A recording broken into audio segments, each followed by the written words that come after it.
నమస్తే అందరికీ. నేను ఈరోజు ఒక సీరియస్ ఇష్యూ గురించి మాట్లాడడానికి ఈ వీడియో చేస్తున్నాను. ఏప్రిల్ 22, 2025 జమ్మూ అండ్ కాశ్మీర్కి దగ్గరలో పెహల్గాంలో 26 సివిలియన్స్ అంటే టూరిస్టులని టెర్రరిస్ట్ అటాక్ చేసి ఫైరింగ్ చేశారు. దాని గురించి మాట్లాడదాం అనుకుంటున్నాను. ఎవ్రీ ఇండియన్ కూడా దీని గురించి మాట్లాడాలి. మీకు ముందే చెప్పినట్టు నేను యూట్యూబ్ ఛానల్ స్టార్ట్ చేసింది నా అభిప్రాయాలకి ఒక విలువనిచ్చే ప్లాట్ఫామ్ కావాలని స్టార్ట్ చేశాను. సో, నాకు ఇది చాలా బాగా అనిపించింది. ఎందుకంటే నేను కూడా అన్ని విషయాలు తెలుసుకుంటూ ఉంటాను. కానీ ఈ విషయం మాత్రం తెలుసుకోవడంతోటే ఊరుకోకూడదు అనిపించింది. నేనే కాదు, నాలాగా భారతీయులందరూ, ఒక క్రిస్టియన్ అయినా, ముస్లిం అయినా, హిందూ అయినా, ఎవరైనా సరే మన భారతదేశం మీదకి ఒకడొచ్చాడు టెర్రరిస్ట్. కాబట్టి మనందరం ప్రొటెస్ట్ చేయాలి. ఎలా అంటే ఇండియాలో సెక్యులరిజం అంటారు. అదేంటంటే సెక్యులరిజం అంటే పరమత సహనాన్ని పాటించడం తప్పితే ఒకే మతం మీదకి, ఒకే ధర్మం మీదకి అందరూ వచ్చేస్తుంటే దాన్ని మూసుకొని ఊరుకోవాలని మాత్రం కాదు.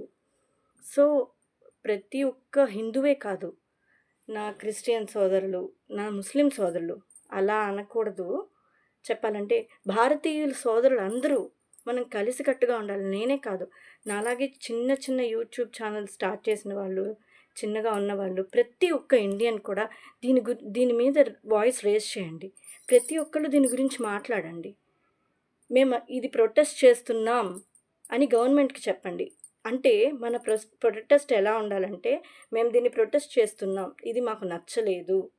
ఎవరు హిందువుల మీదకొచ్చినా, ఏ మీదకొచ్చినా మన దేశం మీదకొస్తున్నారు, మేమంతా ఒక్కటే అని మీరందరూ చెప్పగలిగితే, ఇది కొంతమంది వల్ల కొంతమందికి తెలిస్తే, అందరూ ప్రొటెస్ట్ చేస్తున్నారని గవర్నమెంట్‌కి మనం చెప్పగలిగితే, వాళ్ళు ధైర్యంగా ఏ నిర్ణయమైనా తీసుకోగలుగుతారు.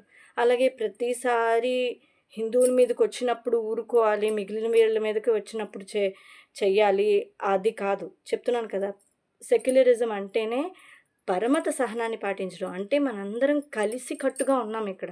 మనల్ని విడదీయాలని, ఒక ధర్మం పాటిస్తున్న వాళ్ళని నువ్వే ధర్మం పాటిస్తున్నావని ఆధార్ కార్డ్స్ చూసి, వాళ్ళ మ్యాటర్ తెలుసుకొని, కేవలం ఆ విధంగానే చూసి, ఎవరైతే ఒకే ధర్మాన్ని పాటిస్తున్నారో వాళ్ళందరినీ షూట్ చేసుకుంటూ వెళ్లారు. ఇది మన దేశంలో జరిగింది. వాళ్ళకే జరిగింది కదా అని కాకుండా, భారతీయ సోదరులందరూ ఒక్కటై దీని మీద మనమందరం అపోజ్ చేయాలి.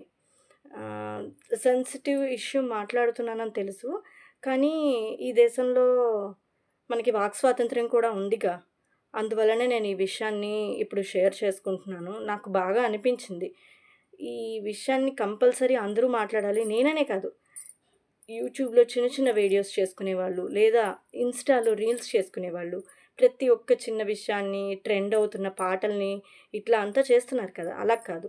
ఈ విషయం మీద కూడా మాట్లాడండి. మీ గొంతెత్తి చెప్పండి. మాకిది నచ్చలేదు, మేమందరం కలిసే ఉన్నాం, మా మీదకి ఎవరొచ్చినా మేమందరం కలిసి ఎదుర్కొంటాం అని గవర్నమెంట్‌కి, మీకు తెలిసిన వాళ్ళకి ఈ ఈ వీడియో మాత్రం, నేను ఇంతవరకు ఏ వీడియోని షేర్ చేయండి, సబ్స్క్రైబ్ చేసుకోండి, ఇట్లాంటి విషయాలు చెప్పలేదు. కానీ ఈ వీడియో కంపల్సరీ మీకు తెలిసిన ప్రతి ఇండియన్‌కి పంపించండి.